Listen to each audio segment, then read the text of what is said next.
J'écouterai ce que dit Dieu, car il est droit pour qui l'écoute. Prédication.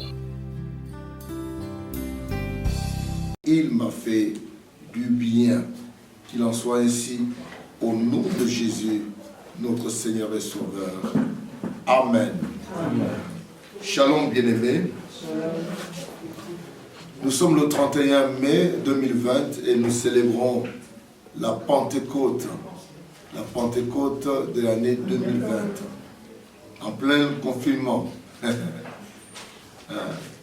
Et je nous informe aussi que la Pentecôte, comme la Pâque, s'est passée en plein confinement aussi. Les disciples étaient dans une maison, ils étaient enfermés.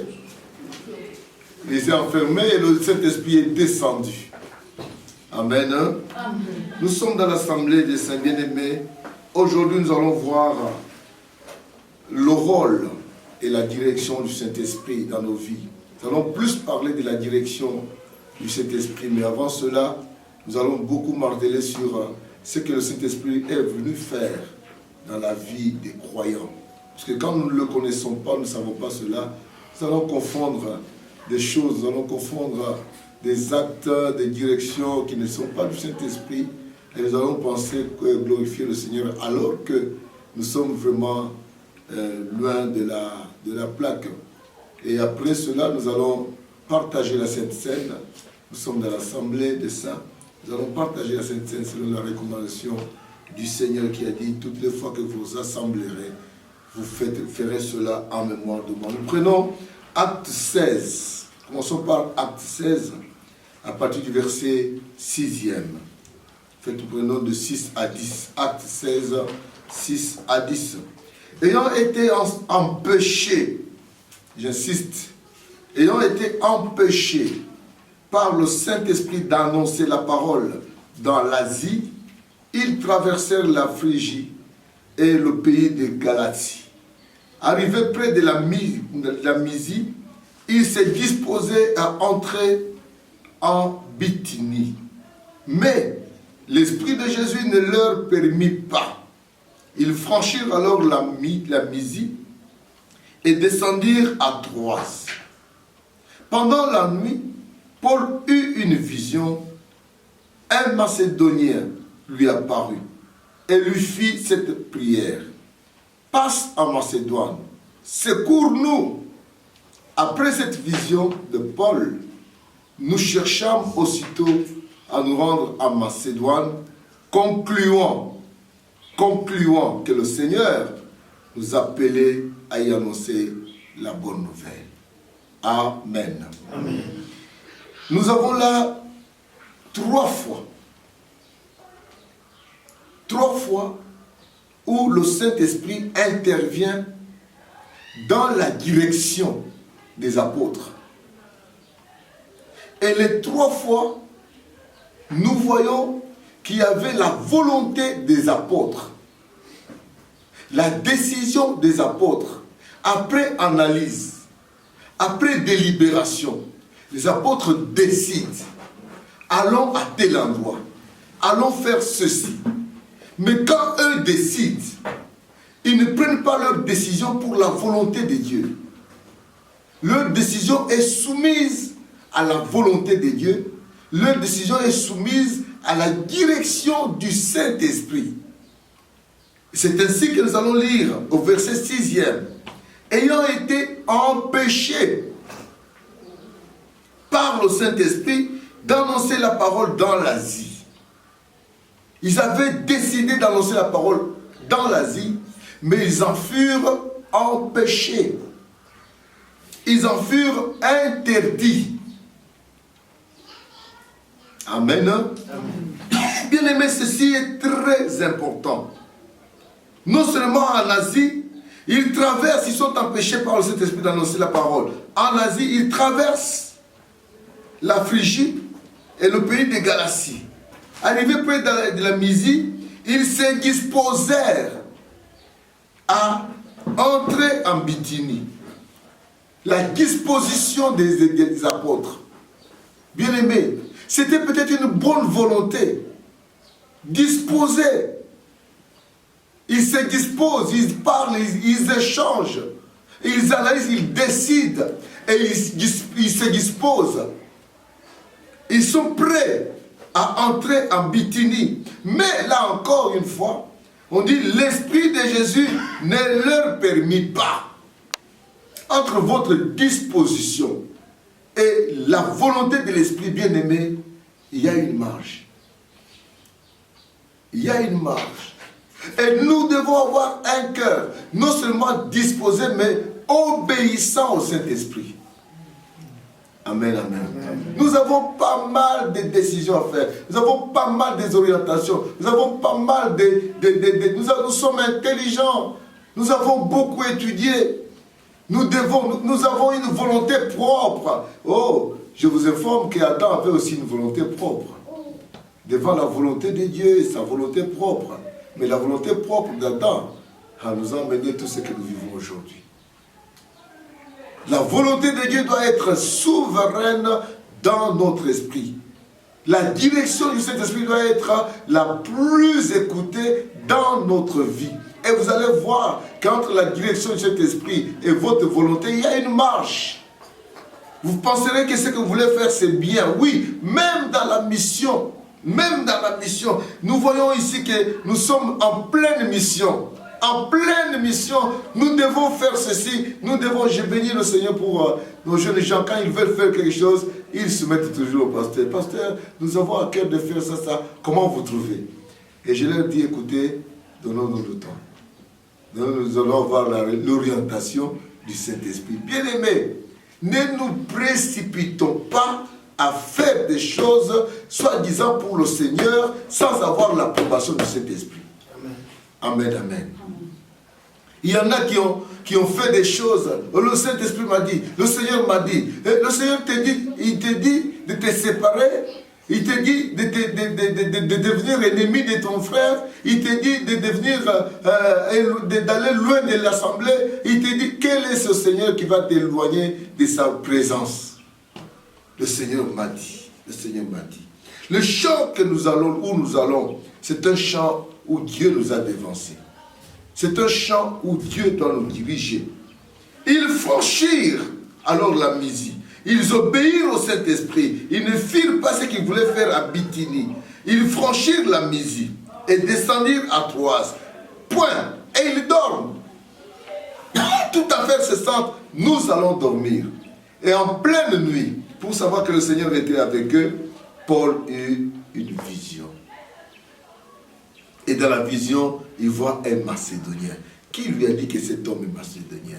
Avait-il peut-être aujourd'hui, comme nous voyons les Chinois, les Coréens, nous pouvons les distinguer facilement, les Norvégiens, ah ça c'était un Hollandais. Comment, est-ce qu'il y avait une distinction précise? Nous ne savons pas. Mais au moins, même dans la vision, il a su que ça, c'était Macédonien. Peut-être aidé par le Saint-Esprit aussi. Il a su que c'était un Macédonien. Qu'est-ce que le Macédonien va dire? Le Macédonien dit, passe en Macédoine, secours-nous. Il y a un besoin. Il n'y a que toi qui peux intervenir pour ce besoin. Il y a un besoin. Nous voulons que Dieu intervienne. Voilà. Alors, ils décident ils conclurent que ça, c'est le Saint-Esprit. Ils en eurent la conviction. Et ils descendirent à Macédoine pour annoncer la bonne nouvelle. Mon frère, ma soeur, la Pentecôte que nous célébrons, le Saint-Esprit est descendu une fois. Le ciel a été ouvert une seule fois. Et le Saint-Esprit est descendu. Depuis que le Saint-Esprit est descendu jusqu'aujourd'hui, nous sommes en pleine Pentecôte. Nous sommes en pleine direction du Saint-Esprit.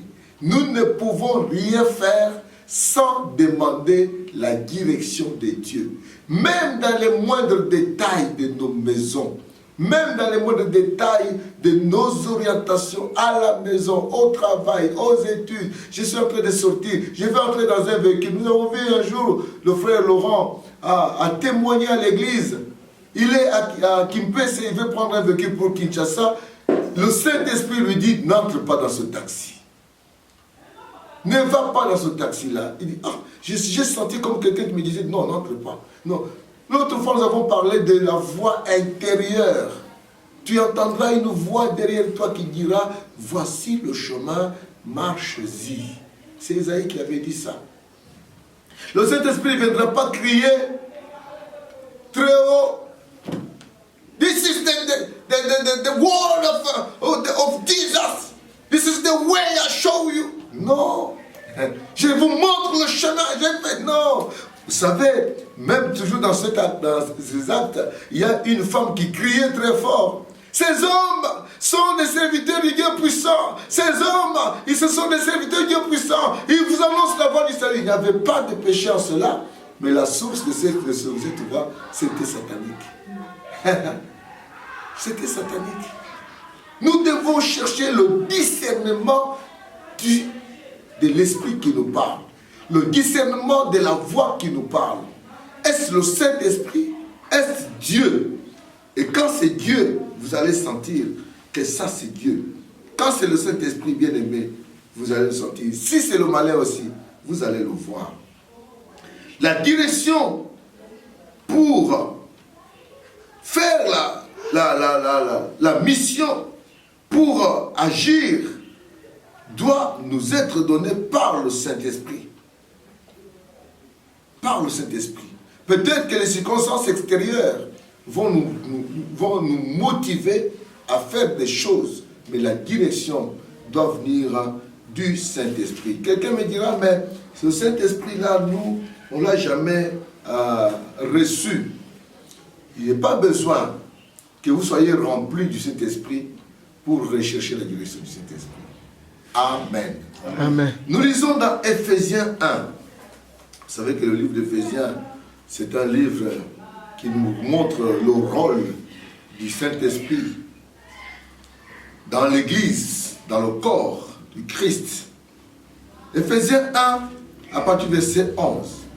En lui, nous sommes aussi devenus héritiers, ayant été prédestinés suivant la résolution de celui qui opère toutes choses d'après le conseil de sa volonté, afin que nous servions à la louange de sa gloire. Nous qui d'avance avons espéré en Christ. En lui, vous aussi, après avoir entendu la parole de la vérité, l'évangile de votre salut, en lui vous avez cru et vous avez été scellés du Saint-Esprit qui avait été remis, lequel est un gage de notre héritage pour la rédemption de ceux que Dieu s'est acquis à la louange de sa gloire. Amen. Amen. Chacun de nous est acquis par Dieu à la louange de sa gloire. Partout où tu es acquis par Dieu à la louange de sa gloire. Le jour que tu as entendu l'évangile du salut et que tu as dit oui à l'évangile du salut, je t'informe que tu as dit oui par le Saint-Esprit et tu as été aussi scellé par le Saint-Esprit. Tu as été scellé du Saint-Esprit. Donc, tous les croyants sont scellés du Saint-Esprit. Ceux qui ont cru en vérité, ceux qui sont passés par la vraie repentance, ceux qui ont abandonné leur vieille vie et ceux qui se sont donnés totalement à Jésus, la première chose que Dieu fait, c'est le sceau, la marque du Saint-Esprit sur vous, sur votre front. Peut-être que vous ne savez pas cela. Peut-être que vous ignorez, mais Dieu ne vous ignore pas. Dès le jour que vous avez cru en Jésus, Dieu s'est employé à vous sceller du Saint-Esprit. À partir de ce moment, Dieu vous a donné la capacité d'écouter le Saint-Esprit et d'obéir au Saint-Esprit. N'attendez pas que vous soyez remplis pour obéir au Saint-Esprit. Être rempli, c'était plus pour la mission. Le Saint-Esprit, vous serez rempli du Saint-Esprit et vous serez alors mes témoins. Quand vous recevrez une puissance, acte 1:8, vous recevrez une puissance, le Saint-Esprit survenant sur vous, et vous serez mes témoins à Jérusalem, dans la Judée, dans la Samarie et jusqu'aux extrémités de la terre. C'est pour la mission que Dieu nous remplit du Saint-Esprit. Mais dès que nous avons accepté le Seigneur Jésus, nous sommes scellés du Saint-Esprit. Amen, amen. Chacun de nous doit savoir qu'il a un sceau, une marque du Saint-Esprit sur lui. La première chose que Dieu fait, il nous scelle du Saint-Esprit. Il nous scelle du Saint-Esprit. Et dès l'instant, le Saint-Esprit commence à agir en nous. Quand nous lui laissons la place, il agit. Nous avons vu que les apôtres lui ont laissé une place prépondérante dans leur vie. Ce n'est pas puisque nous avons été remplis, ce n'est pas puisque nous avons été au pied de Jésus, ce n'est pas puisque nous avons fait des miracles que nous avons cessé d'écouter. Non, tout ce que nous allons faire sera sous la direction du Saint-Esprit. Et ici on dit que le jour que vous avez accepté l'évangile du salut, vous avez été scellés du Saint-Esprit. Première chose que le Saint-Esprit fait dans notre vie, dans son rôle, il nous scelle. La deuxième chose, on dit que après avoir été scellé, le Saint-Esprit est devenu un gage de notre héritage pour la rédemption. Un gage, c'est une acompte, c'est un matabishi, c'est une avance. C'est une avance. Nous avons un acompte, le premier acompte, le premier héritage, la première chose, Dieu nous scelle. Quand Dieu nous scelle du Saint-Esprit, bien-aimé, il nous donne le Saint-Esprit comme acompte, comme gage, comme héritage. Donc personne ne va dire, je n'ai pas le Saint-Esprit. Non. Si tu as cru en Jésus, tu as le Saint-Esprit. Si tu n'as pas encore cru en Jésus, tu n'as pas le Saint-Esprit. Si tu as cru en Jésus, en toi, il y a déjà la capacité de distinguer entre le bien et le mal. En dehors de la loi de la conscience qui est dans chaque personne, qui le fait distinguer le bien et le mal, avec le Saint-Esprit, cela devient plus clair. Amen. Amen. Le Saint-Esprit vient, il te donne la capacité que tu n'avais pas. Il te donne le dynamite que tu n'avais pas. Il te donne la puissance que tu n'avais pas. Vous allez voir que tout l'Ancien Testament, il n'y a que ceux que Dieu utilisait qui avaient le Saint-Esprit. Tout ce que vous voyez dans l'Ancien Testament a été écrit par le Saint-Esprit. Si vous voyez les apôtres, l'apôtre Paul dira, comme le Seigneur avait dit par le Saint-Esprit dans la bouche de son serviteur David. Comme il avait dit par le Saint-Esprit dans la bouche de son serviteur Ésaïe. Pour mettre le parallélisme entre ce que nous lisons, qui s'est accompli dans le Nouveau Testament, avec ce qui était déjà dit dans l'Ancien Testament. On attribue tout cela au Saint-Esprit. Vous allez voir cette expression, l'Esprit le saisit et il fit. L'Esprit le saisit, et que ce soit pour Samson, que ce soit pour les David, que ce soit l'Esprit le saisit. L'Esprit, il saisissait des rares personnes dans l'Ancien Testament. Mais aujourd'hui, Dieu veut que tous ceux qui sont en Jésus soient saisis par l'Esprit. Tous ceux qui sont en Jésus soient pour la gloire de Dieu. On ne peut pas agir pour la gloire de Dieu si on n'a pas le Saint-Esprit. Amen, amen. Amen. Donc c'est question de conscience. Paul était conscient, les apôtres étaient conscients, et à part leur volonté, ils ne pouvaient rien faire sans la direction du Saint-Esprit. Nous aussi soyons conscients qu'aujourd'hui plus que jamais, Dieu, à part la volonté qu'il nous reconnaît, il veut que nous soumettions notre volonté. Tu as tout intérêt à prendre de moi. Tu as quel âge? Je dis, j'ai 20 ans. J'étais déjà docteur Z quand j'avais 20 ans. Quand j'avais,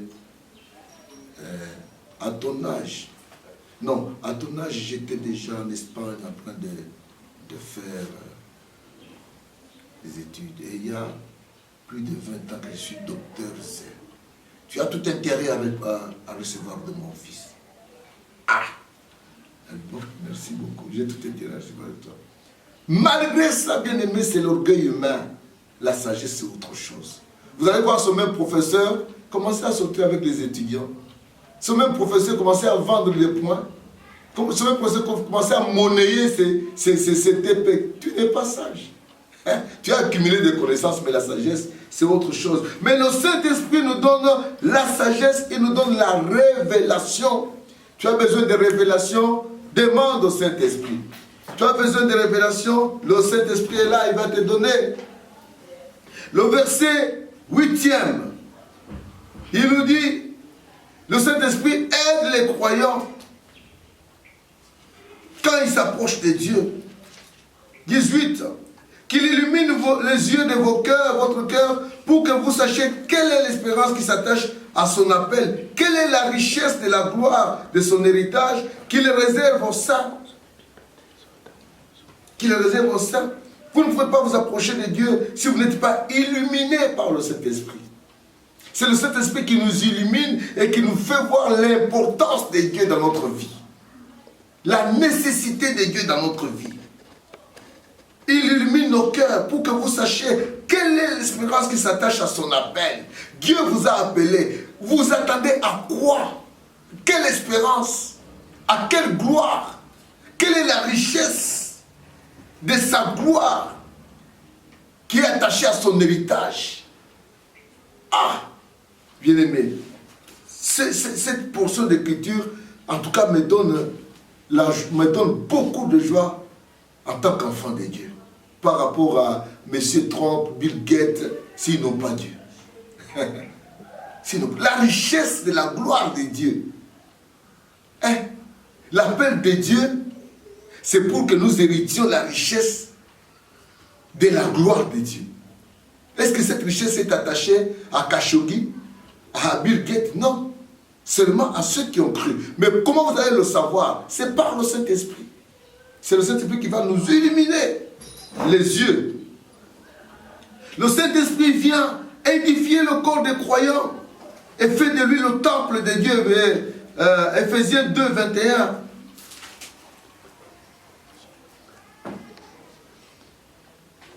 En lui, tout l'édifice bien coordonné s'élève pour être un temple saint dans le Seigneur.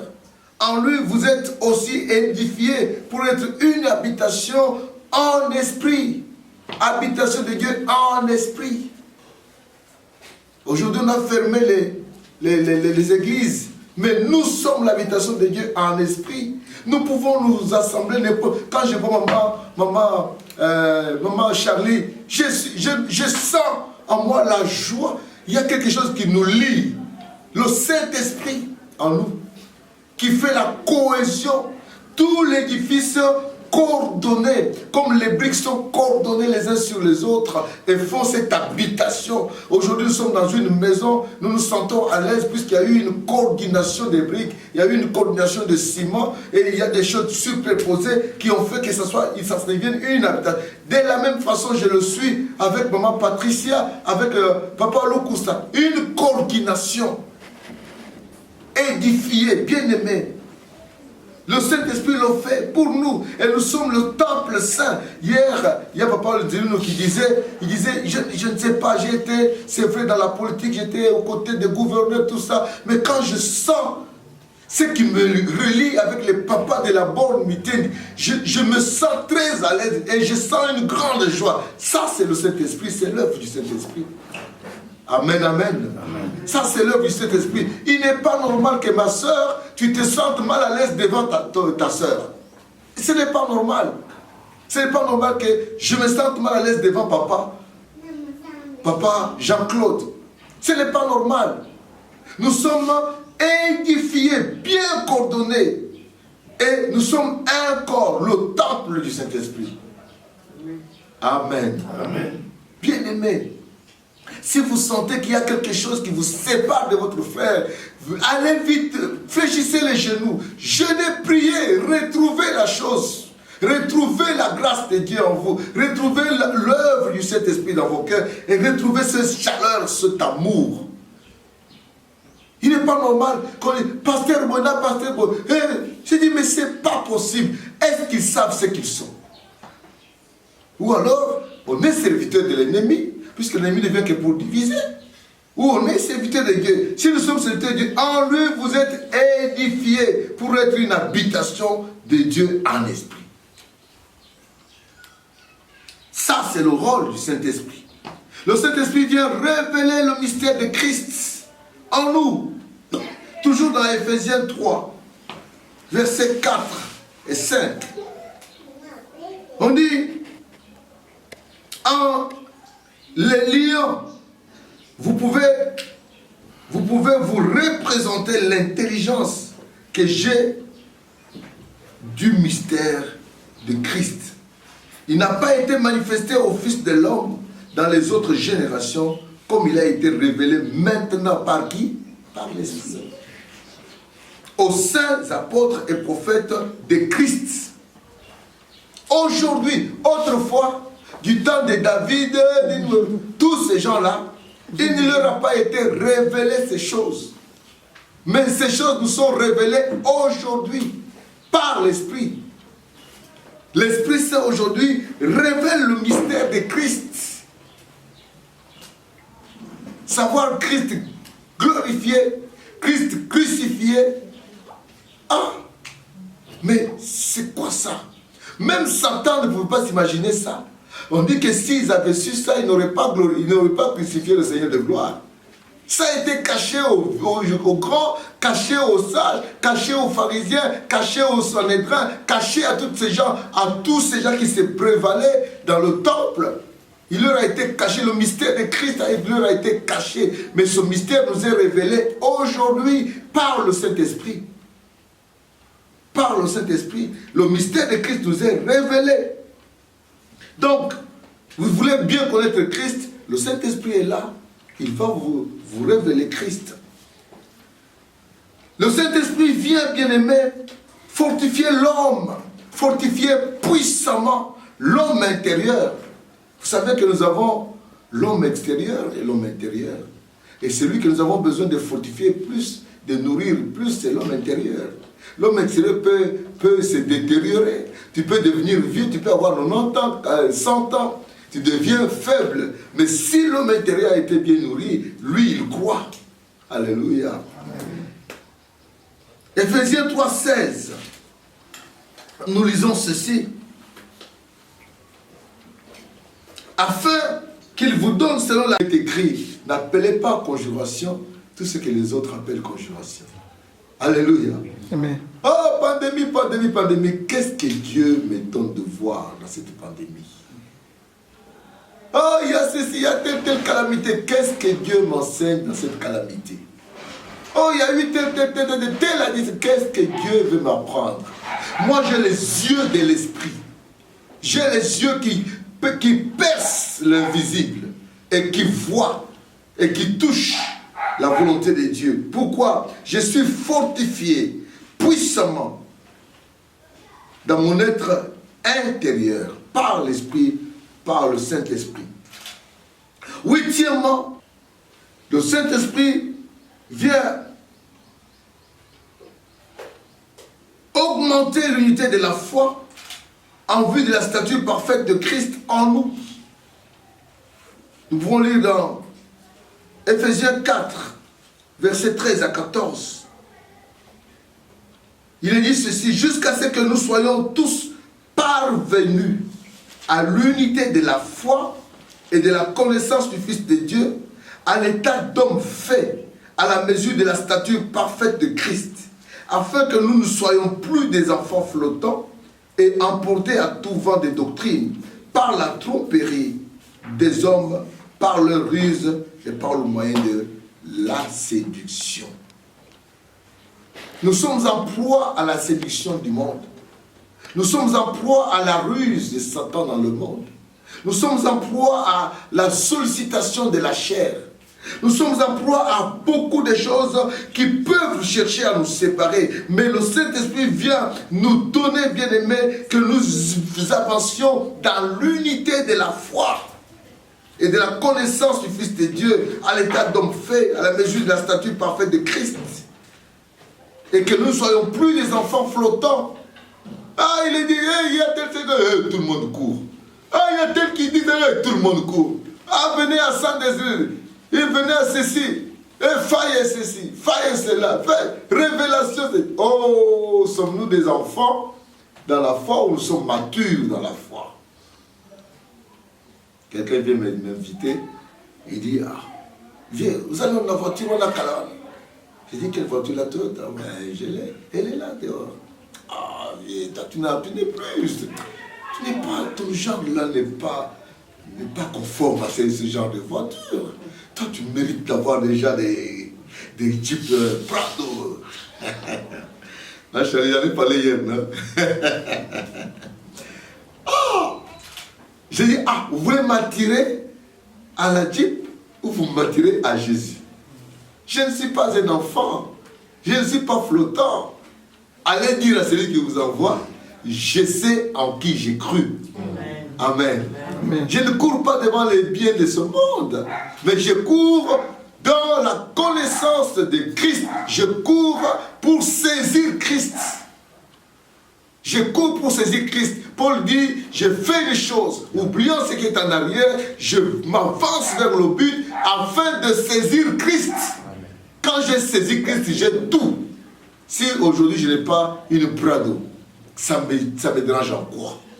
Si je prends un petit taxi IST, ça me dérange en quoi? Grandeur qui peut dépasser la grandeur de la connaissance de Jésus. Paul dit, tout ce que je sais, tout ce que j'avais, je le considère comme une pourriture à cause de l'excellence de la connaissance de Jésus-Christ, mon Sauveur.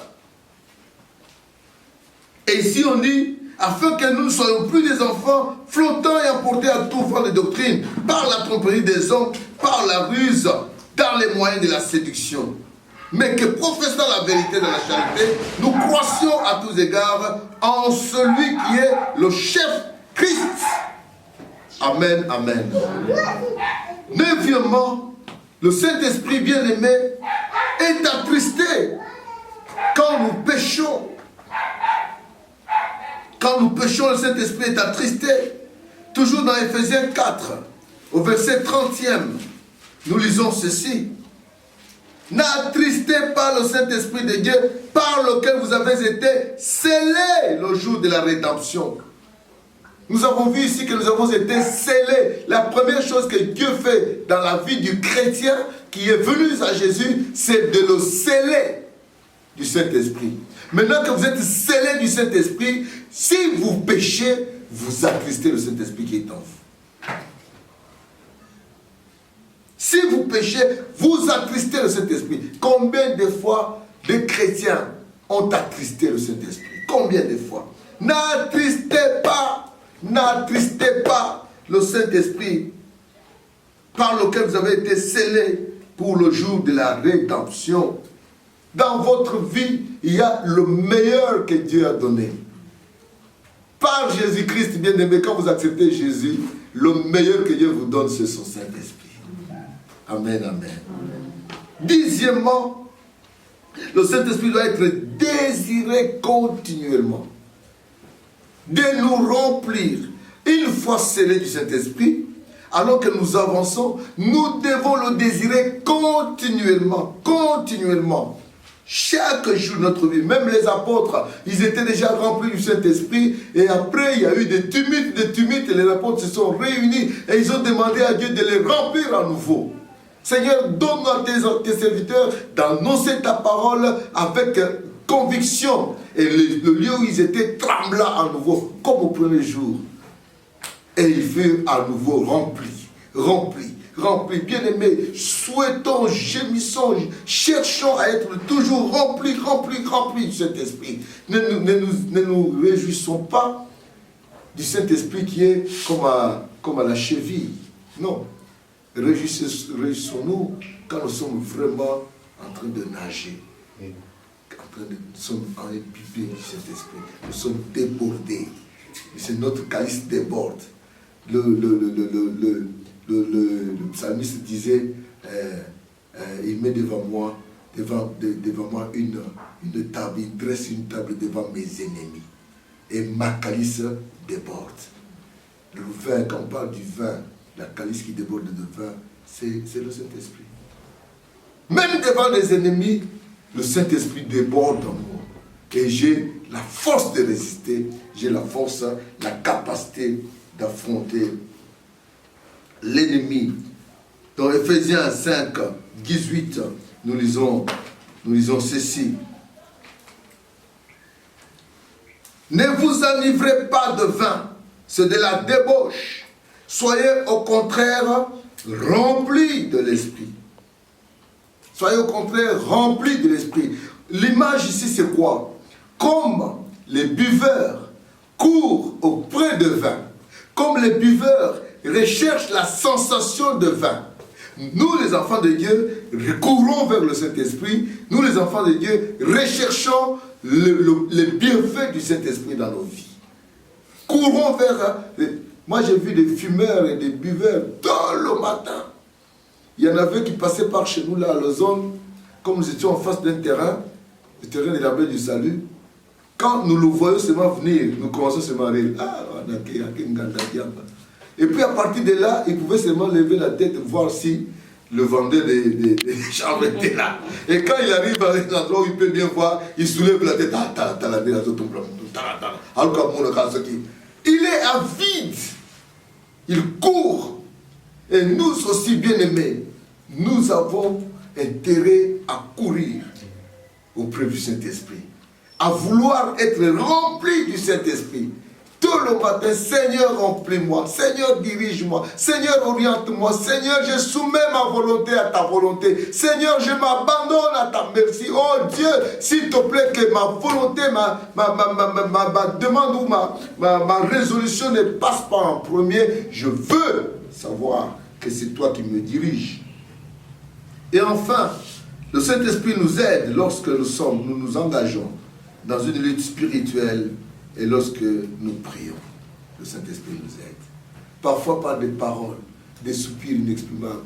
Le Saint-Esprit fait parvenir notre volonté à Dieu, sans que nous le sachions. Si nous sommes vraiment amis du Saint-Esprit, nous lisons Ephésiens 6. Nous allons terminer par là. 6, 18. Faites en tout temps par l'Esprit. Faites en tout temps par l'Esprit toutes sortes de prières et de supplications. Veillez à cela avec une entière persévérance et priez pour tous les saints. Le Saint-Esprit nous aide, bien-aimés. Le Saint-Esprit nous aide. Même quand nous luttons, dans la lutte, dans les combats spirituels, c'est le Saint-Esprit. Notre combat est spirituel. Il n'est pas charnel. Nous n'avons pas à lutter contre la chair et le sang, mais contre les puissances dans le monde spirituel. Comment vous allez lutter contre les puissances dans le monde spirituel sans le Saint-Esprit? Que Dieu nous aide, bien-aimés.